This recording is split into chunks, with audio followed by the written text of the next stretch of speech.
All right. Now for the final level and or more, depending on how we go with this uncensored time.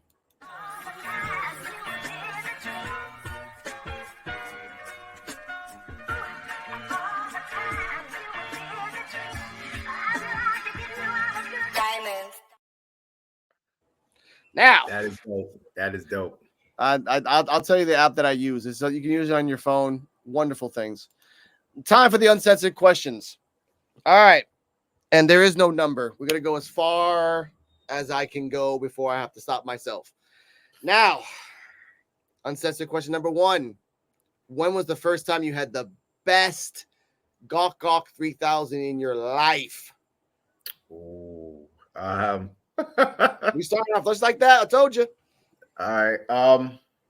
From a former girlfriend, and yeah, that was from a former girlfriend. This is years ago, and when she went there, it was, let's just put it like this: things that I had watched on porn back then. Yeah, yeah. She she Yeah. she she matched that, and I couldn't believe. I was like, wow. And I mean, bro, at the end, I'm like, Yeah. one of those. Yeah, like I would say it, when you're left speechless, that's incredible.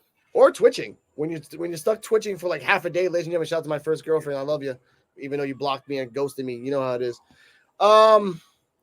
Next question. And this is concerning Brooklyn. Mhm. Now we know that Brooklyn is getting gentrified and turning into what two broke girls try to represent in that show. Ladies and gentlemen, I'm not promoting that show. That show is trash. I never seen it. Thank God you didn't. I just want to put that out there. I watched all 5 seasons twice. It's just ridiculous. Or 7, not really sure. But what? These are 2-part question. Mhm. What do you think Brooklyn's going to be, and what do you want Brooklyn to be in the next 20 years? Well, you said it. You said it best. What Brooklyn is going to be, continue to be gentrified. Yes. It is going to be like that. It's going to go back to what it was in the beginning. Yes. And there's a reason for that, because whenever you have some people on there, you want to invite a certain group, and we already know once you have a Starbucks, Whole Foods, you already know who's coming in, and there's nothing wrong with it, just what it is. Yeah. What's and where it's gonna be in 10 years, I don't know. I firmly believe with the way how rent is going out there, it has gone ridiculous. When I'm hearing how much people are paying just for a 1 bedroom, and forget a 2 or 3 bedroom, oh my God. Yeah. It was nowhere like when we were growing up, a 2 bedroom back in the day for us was anywhere between $730 to $800. That was the max.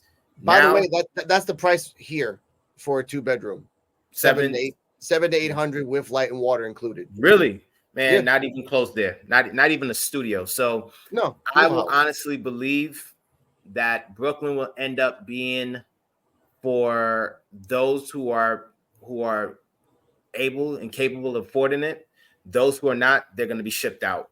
And the way how I see it, it's going to be just like it is now. We're going to see more of, it's going to be, the haves are going to be on this side, the have-nots are going to be on this side. And I really feel that when whoever will be mayor or governor during that time of 10 years from now, they're going to see to it that there's going to be a special police to protect that.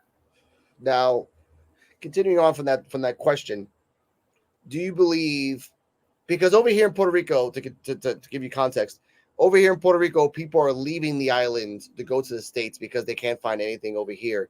And people are leaving the States to come to the island because of Act 20, Act 22, Act 60. If you have a business, you could just make one up here and pay only 4%. Oh, wow. It's a weird thing. I talk about it on my channel. Do you think that's the future of America as a whole? Because mostly Americans are doing this, not really, and some Spaniards and a couple Italians, maybe a couple Chinese representatives. No one from Japan's trying to come over here for some weird reason. I don't know why. We're an island too. Respect us. But what do you think is going from there? Because honestly, I love my island and I would never want to leave. But if the structure is that I have to leave, and then you as a person, Mr. Boogie, have to leave to go to Puerto Rico just to maintain your business, would you do it? Let's say like that. Would you do that? Honestly. Yeah. And I think that's going to be the future, where people are going to finally be an expat. They're going to have to, they're going to look to get up and go out from the States, because as we're seeing, taxes, inflation. I mean, inflation is everywhere, but with the way how inflation is here, you got to think twice about getting married. You got to think twice now of getting a family. You got to think twice if you want a home. Mm-hmm. Sad. This is something I never thought I would ever see in my lifetime, but yeah, we will. We are. So I definitely believe that will be the new thing, where you're going to see people leaving the States and they're going to go all over. But the biggest thing will be, will those countries accept Americans? Because of course, Americans have a very tarnished reputation of being a-holes and being all sorts of know-it-alls and everything. And then there's like, all right, well, that's not all of us. And that's a whole bigger thing. And even when you go there, you got to more than prove yourself. Like, no, I'm not what you see on the TV. Because again, as we know, TV dictates everything for people now, screens. So that's another thing that I definitely feel is going to happen. That will be the case, where people will be coming to places like Puerto Rico. They're going to come to places. Of course, Brazil is happening with that. People flooding that, where Americans going there, people going Portugal, people are going all over. And it's like, hey, why not? If that ever arises for me and I get that opportunity, yeah, I will take that. You know, there's two things I want to say. Next question before I get to that one. It's actually ironic. My mom and most of my friends are going to Colombia for a vacation. Wow. And I'm like, why don't you go to the Dominican Republic? And I'm like, and the funniest thing, and ladies and gentlemen, this is a little secret. Dominican Republic, I'll get a little closer, is dirt fucking cheap to live there. If you got $5,000, you can effectively buy land, make a mansion, have maids and nurses for about 5 years. Wow. Straight up. But again, it's a lot of people like trying to get off the island and just trying to hustle to make ends meet. But Colombia, to Latinos, are like a welcome, which is really weird. So I want to put that out there. Speaking on which, on the next question, let's say hypothetical, you have a sports company, which you do, and you have a talk show and a podcast and everything else. Ladies and gentlemen, make sure check the links down below and for all these connections.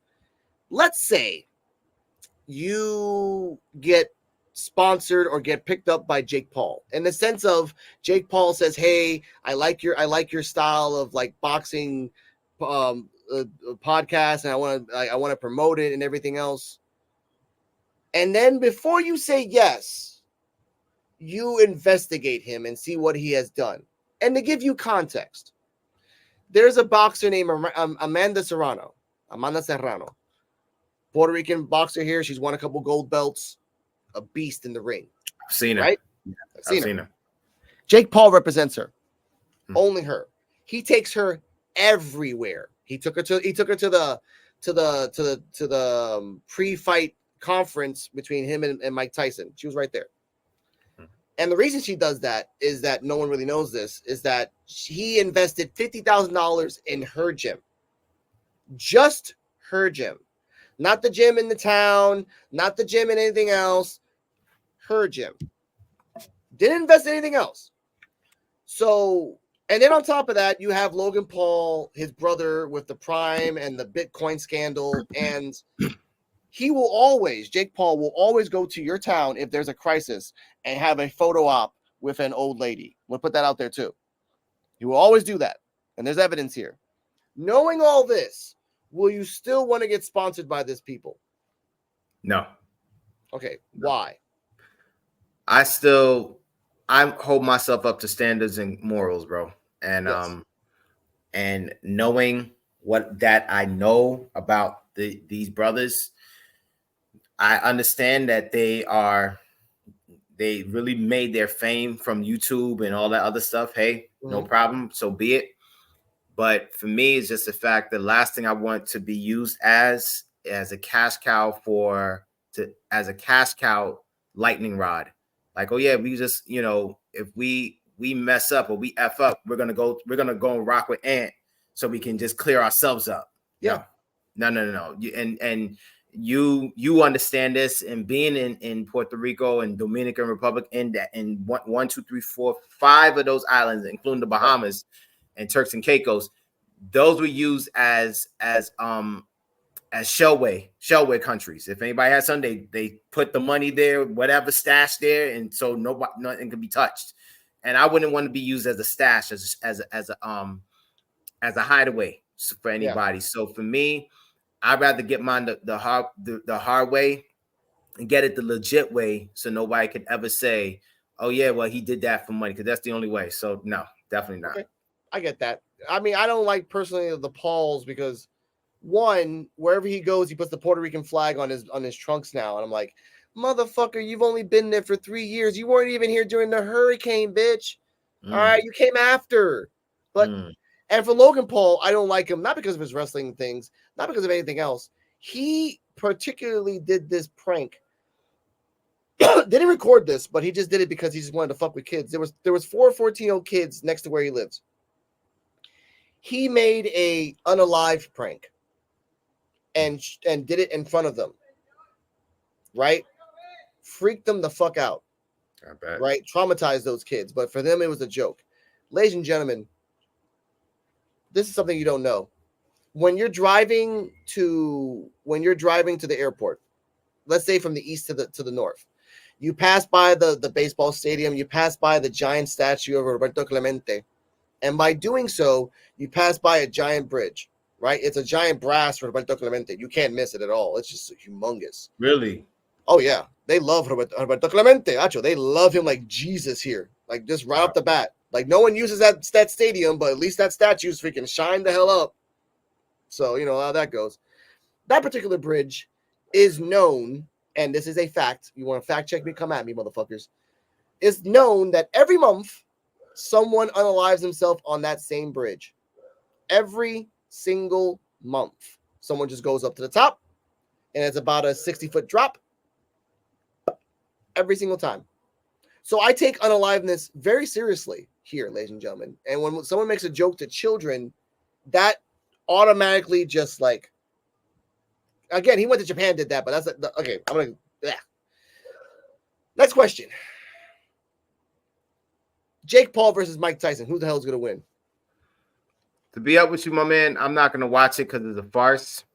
I know, but honestly, if I can call it what it is, I'll give Tyson probably 2 good rounds. Yeah. Jake Paul's gonna go at him until I think, honestly, I believe this whole thing is staged. Yeah. But I feel if Paul steps out the script, yes, and you enrage Mike Tyson, everybody's like, "Oh, Mike Tyson is what, 50 something like that." He's like 50 something around there. That's still Mike freaking Tyson. Mm-hmm. And there was somebody on the plane who tested Mike Tyson one time by asking for weed and was like, and kept hounding him until he got up and he started cracking the dude. And the dude did all of that because he wanted to feel Mike Tyson punch him. Stupid. Yeah. Stupid. And he did. He was leaking a little. Yeah. So I feel that Paul will take it because that's just how it is. But I feel if Paul goes off script, Mike Tyson will come out. Okay. He will come out, and yeah, and that's when it's everything is gonna go. All hell's gonna break loose. It ain't gonna be. I hope that. It's I hope that. No, I want Mike Tyson to just like, he might get an aneurysm after this, but I don't. I mean, right. I hope he don't. But I want you to fucking demolish Jake Paul and just shut him in. Like no more of him going to different wrestlers, like different boxers now, and keep doing this. After Mike Tyson, he's like, you know what? I'm not doing this anymore. I'm done. That's it. That's all I want you to do, Jake Paul. Just stop this farce. I wouldn't say that. I will say if he does after Tyson, I would say this, Alex, that after this, go and get some real boxers now. Yeah. No longer going to like MMA fighters who hasn't really fought boxing. Go and get some real boxers now. Now we can see what you're really about. Yeah. Because I forgot the last guy he fought. He was an MMA fighter. I forgot homeboy's name, but he had a shot, but he just dropped his hands too much. But I will say after this, if I feel he will win it, Let's see if you're going to actually go to boxes. But as I said, I like that. Go off script. Mm-hmm. That might be Tyson come out like resurrected. I would like that. Now, moving on, I actually wanted to talk about this in the beginning of the questions, but I like talking about this now because you can be more open about this. Your topics that you talk about is about the being a father, and again, we both are like I'm a father myself, and you want like the fathers to be there in life. Now, can you tell the people in your own words, how can we do that? How can we help these sons and daughters like stop being so fucking ratchet? Honestly, doesn't matter the race. Doesn't matter the race, ladies and gentlemen. You ratchet, and just because again, I grew up 42 years old, and I grew up with morals and ethics, but I grew up in a society where you were always fearful of death. I grew up in the 90s in Puerto Rico when the gangs were going crazy. You grew up in the 90s in Brooklyn when it was just, you had to look both ways. So paranoia is our tattoo. Right. This generation is just, exactly, paranoia is like Child the Pooh Bear for that one. But this generation is based on no one expects to get punched in the mouth. Understand what I'm saying? No one. You want to talk right into the person's face and expect no one to punch in the mouth. But when someone punches in the mouth, oh my God, why? Because you're in my fucking face. So what should we do to rectify that, Mr. Boogie? I would say first, number one, I want to clarify this to everyone. I am not a dad. I know you are. I'm sorry. But I've worked with kids for a very long time in my life. And to rectify that, it starts in the home. What codes and morals are you teaching your children? And the biggest thing is this wonderful small device that we have that we're quick to give our children from the time they are born. That is a blessing, but more so a curse. So you as a parent have to put the clamps on that. I remember one kid that he used to be through our program, and he says his mother he only has 30 minutes of screen time. I was like, say what? I never heard that. He said, you only have 30 minutes of screen time. I said, so how does that happen? He said, simple. My mother takes away my iPad. And then I was talking to his mom one day, and I said, he said that he only has 30 minutes. She said, yeah. After I say 30 minutes, I shut off the Wi-Fi and everything until he goes to bed. I said, wow. So it starts in the home, man. And that's where it is. As I'm sure as you do with your little one, not so little one, but you're growing up into a grown one, that you have to make sure, hey, look, this is how this thing rolls in the home. Like, as you said, how it was for us. We had to look both ways, but we were given these codes and morals from the crib. When we leave outside, we represent our mother, we represent our father, we represent our family. You don't come out here and try to stunt whatever you're doing. Now, today, you can't say anything because parents are doing the same thing with their kids. Parents are joining their kids on these things. I don't know if you know, but out here not too long ago, this two little girls got into typical kids fight. They're 8 years old, 7 or 8 years old. Typical little girls. They got into fight. One was bullying the other. The father went to the school and said, hey, look, I want this child to stop bullying my daughter. So after time and time, finally, they had a face-to-face meeting with the parents and kids intervention thing. However, this child still bullied his daughter. Yeah. This dude showed up to the school. Him and his brothers beat down this dad of the bully and showed him up. And he made a contrition video like, hey, I'm sorry, little girl, that you had to see that. I know that you going to be traumatized, but I'm out here doing God's work and blah, blah, blah. And I was like, okay, you see, this is where I get what he was doing. Would I have done something like that as a father? Possibly. However, you have to still think your dad, your little girl is going to see this. Who knows what she's going to do now? She's going to start with people. And Alex, you know this from things you and I have spoken before. She grows older. She's going to start with a dude and try to approach him and come at him like a dude. And a guy's going to be a guy. He's going to put her down. Now you're going to get mad and get people to come at him, but not understanding you didn't teach your daughter these things. So it starts in the home, man. It really, really starts in the home. And it's so very important that you lay down the morals and codes that your family will live by. And of course, the biggest thing, you have to live by it first. You're the greatest example before your kids live it. No, I appreciate that. Ladies and gentlemen, anyone still watching, and if you are watching, 8 people watching, I appreciate you. Go look up Snowflake Mountain. And you too, Mr. and Boogie. That is the perfect representation of a show taking the idea of taking all these millennials, putting them in the woods, and actually teaching them how to fish, how to make fire, how to survive, how to get water. Shout out to my ex-co-host, my wonderful, sexy co-host, Laren Gaines. He looks just like one of the guys there. But Snowflake Mountain, I'm going to actually rewatch that again when my girlfriend comes back. I love that show. I showed my son that too. I'm like, you know the reason I taught you how to cook and clean and sweep and mop and did all that shit before you were 10? This is why. So the reason is that you don't become these people who are just whining. But then they realize that they're wrong. Question for you. Should it be a requirement? And again, this may be a little extreme, but I'm old school. Should it be a requirement to send your kid between the ages of 10 to 18 to a specialist camp?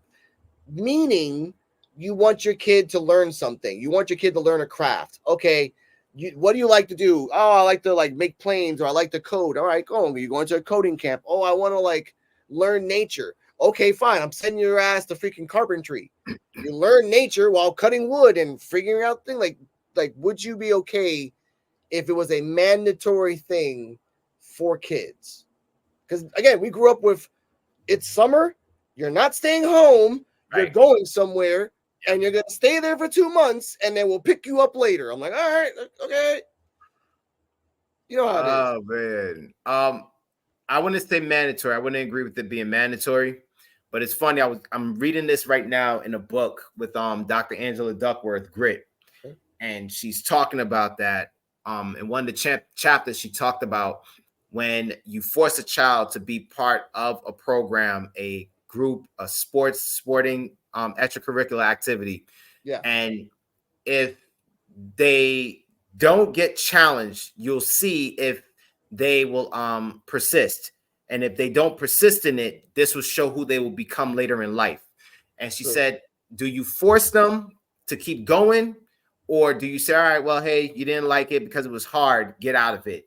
And it's when she said this thing, when she was interviewing a couple other psychologists, and they said, when a child is able to solve something difficult, whether it was learning how to start a fire, fish, or whatever. Let's say the camp, they couldn't catch a fish for 3 weeks straight. But then on that last week, they caught a fish, one fish one day, the next day, 2 fish. And then 4 days straight, they catching fishes. They're going to have that sense of accomplishment. Oh, all right, so guess what they're going to do? Next year, I want to go back to camp. Because why? They're going off of that high. I want to try that again. So I think that also comes from it comes back from us. Do we still say, no, go ahead, get your ass back in there? No, I don't care if it got a little hard. This is part of the game. But we don't want to do that, because every time children cry for something, they're getting everything. So they don't know how to work for it. They don't know what happens when you don't get something. For me, I'm sure, Alex, you grew up in this same era. If you didn't have the grades, you weren't getting anything. Exactly. You weren't getting anything. Your grades was horrible. No, you're not getting. I'll never forget when I was in 2nd grade, my mother said, yo, you're not getting a birthday party. And I was like, why? Your grades are bad. All right, Mom, if you say so. Alex, I swear to you, on the day my birthday came and left. That woman, no plates, no birthday cake, no nothing. My mother came out with a 10-inch cake with me and my friends in the apartment building we lived in. And she said, happy birthday.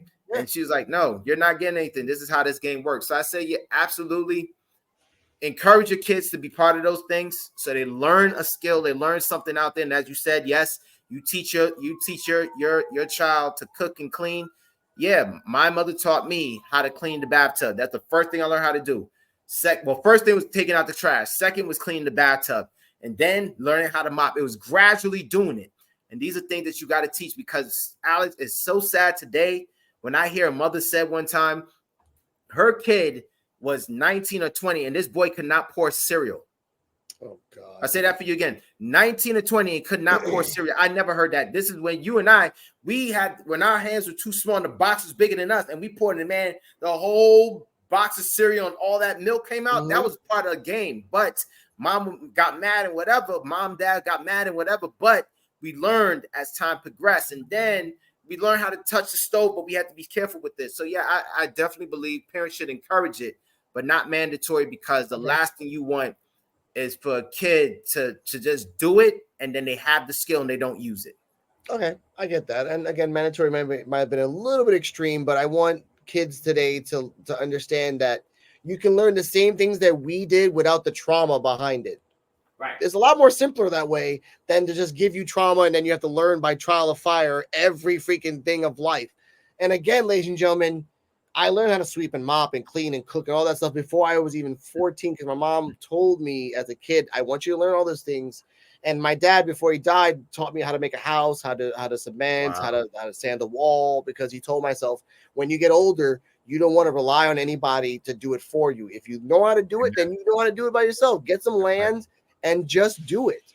My brothers, as stubborn as they are whizzes in mechanics and just troubleshooting. Because like you said, you're in a situation, you have to learn to adapt, or you just have to give up and understand that you just don't know how to do that. Yeah. I don't know how to drive stick, and I've tried many a time, but I've known that if I don't know how to drive stick, I'm not going to keep pressuring myself. I'm going to try a different route. My brothers are like, F that. We're going to learn how to drive stick. We're going to learn how to drive 18-wheeler. We're going to learn how to drive a Bobcat. We're going to learn how, because they got interested. Like you said, they just went from one thing to the next. My brother went from horses, the go-karts, to motorcycles, the ATVs, the Ford Tracks. Now he's in ATVs again. Kind of like horses, but he doesn't want to maintain them because horses here are kind of hard to find. There is no stables here, ladies and gentlemen. The things you see on TV, that's all illusion. We leave horses in abandoned factories, and that's the way they live. Okay. And then they're like dogs. They wake up in the morning and they just frolic around town eating stuff, and then they go back home. That's what they do here. It's weird. But I agree. And that's something that I've learned that made me understood before manhood came into my play. Cook and clean for yourself. I learned how to clean for myself. That was the first number one thing. Making up your bed. Jesus Lord, just do that. And then cook was like, I had to learn how to cook, Alex, when I was 21. And that's when we moved. And I was in this apartment by myself. Didn't know I had macaroni shells and tuna, and I didn't know what to do. And I'm like, what do I do with this? And then it was simple. Put it together. Just put it together and eat. And it was the most horrible thing I tasted, but it's just what it was. And that's what I learned. Like, yo, you don't want to be this man in your life growing up and you waiting for a woman to cook for you, clean for you, when you can do this for yourself. Because what if it doesn't happen? Then what do you do? And it's like, it's expensive to eat out every single day. Last time I checked. Yep. Damn right it is. I know that much, man. I have to get sales and specials to get. Anyway, last question so we can finish this up and enjoy the day and a night. In the future, where do you think I'm not going to say country because that's a big question.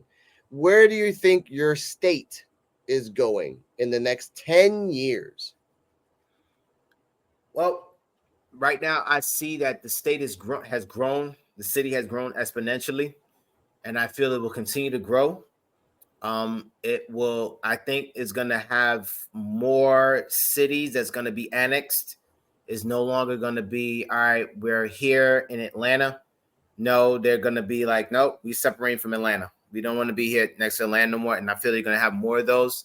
And with that, there's going to be some neighborhoods that I know that people don't like it, but I have to call it what it is. They need to be gentrified because it's putting a sore eye on some things. And it's like, this needs to be cleaned up, needs to be better.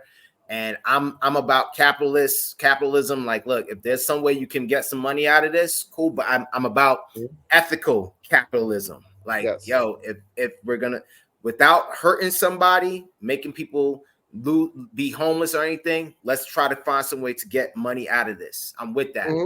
And But if it's going to cause people to lose their lives, their homes, no, don't do that. Like, find another way. But I feel that's going to happen. That you're going to see more gentrified neighborhoods, and you're going to see more of people. Is going to be more of people who have and who don't have. And I'm praying there will be a reset. I'm praying that for the nation and possibly the world, a great reset where we're like, all right, let's try this thing all over again. And let's start from scratch. Supplement the last question. In this grand reset, multiple choice, either be from natural disaster, world war, race war, or religious war. Ooh. One choice. One choice. Because I don't think there's gonna be a race war after a hurricane. No. There's not gonna be a race war. That wouldn't make. We did this. We did that already in terms of when everybody was doing the woke thing. We did that already. We went there, and after George Floyd, everybody, in which I felt was an anomaly. Everybody around the world changed and wanted a lot of antebellum stuff to be dropped from their countries, their native countries. I feel either war or a biological thing.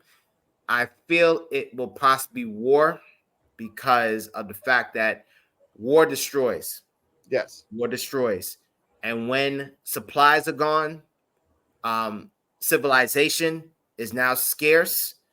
You have no choice but now to like, all right, let's get back to now. We got to rebuild, just like you knew in your country after natural disaster, that hurricane that hit.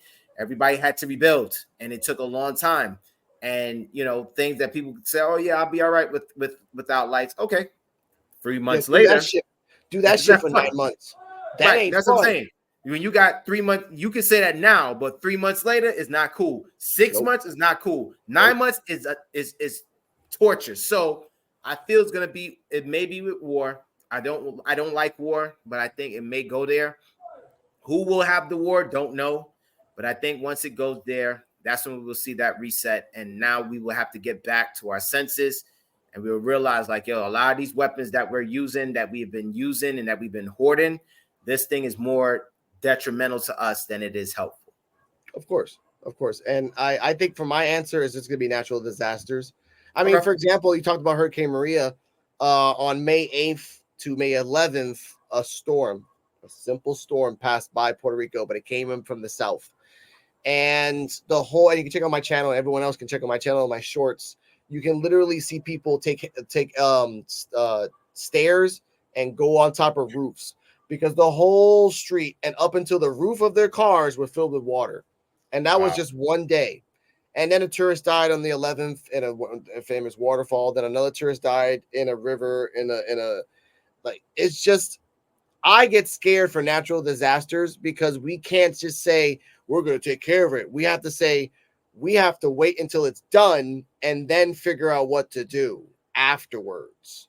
Because yes, we can rebuild, but I hope that we can rebuild with moral sense of doing it right instead of what they did here in Maria, which was rebuild with holes in the floor to this day, because we still have holes in our infrastructure to this day. But ladies and gentlemen, final thoughts, Mr. and Boogie, on this journey and final thoughts for the world. The journey of life has been different. It's been interesting, ups, downs, turnarounds, and what the hells. But I'm grateful, man, that I have come through a lot of them by the grace of God. And I'm not trying to be numinous and pious or anything. I'm just calling it what it is. I am a man of faith, and I'm grateful that I've come through a lot of those things.